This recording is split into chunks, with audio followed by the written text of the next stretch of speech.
দেখছি আচ্ছা বোকা ছেলে, এই বুদ্ধি নিয়ে বাগদাদ যাও পড়াশোনা করতে।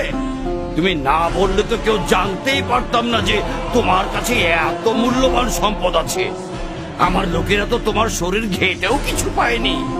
তুমি ইচ্ছে করলেই আমাদেরকে ধোকা দিতে পারতে, তাতে তোমার এই সম্পদগুলো তোমারই থাকতো। কিন্তু সেটা না করে গোপন জিনিসটি প্রকাশ করলে কেন? কারণ আমি আল্লাহকে ভয় করি, সেই সাথে আমার আম্মার উপদেশ যেন কখনো মিথ্যা না বলি।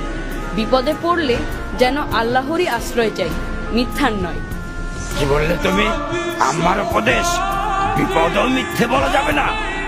না, কারণ আল্লাহ যদি ইচ্ছা না করেন তাহলে মিথ্যা বলেও আমি রেহাই পাবো না। তাই আমি তার কাছেই নিজেকে সঁপে দিয়েছি, মিথ্যার কাছে নয়, তোমাদের কাছেও নয়। আর আমাদের নবী বলেছেন, মিথ্যা হলো সকল গুনার মা। মিথ্যাবাদীকে আল্লাহ কখনো ভালোবাসেন না। সামান্য এক বাক্য মিথ্যায় তুমি তোমার কষ্টের জমানো সম্পদটুকু রক্ষা করতে পারতে।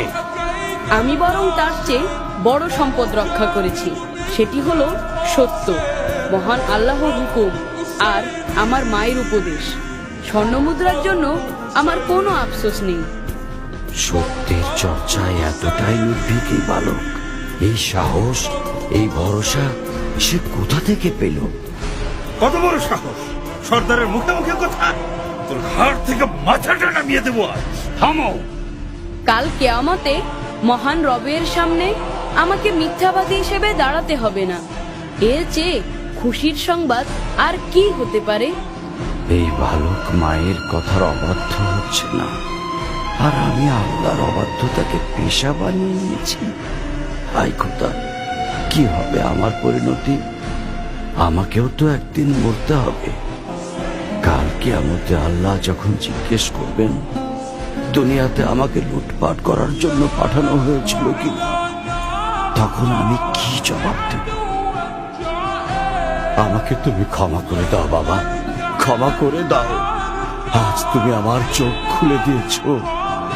কত শত মানুষকে আমি লুণ্ঠন করেছি, তাদেরকে পথে বসিয়েছি, পদে পদে আল্লাহর হুকুমের অবাধ্য হয়েছি। তুমি আমাকে সঠিক পথে তুলে দাও। সঠিক পথে তুলে নেবেন আল্লাহ, ক্ষমাও করবেন আল্লাহ। আপনি শুধু তার কাছে তওবা করুন আর প্রতিজ্ঞা করুন যে ভবিষ্যতে কোনো দিন আল্লাহর অবাধ্য হবেন না, ডাকাতি করবেন না, লুটতরাজ করবেন না। এই আমি তওবা করছি, আর কোনোদিন পাপ কাজে নিজেকে নিয়োজিত করব না।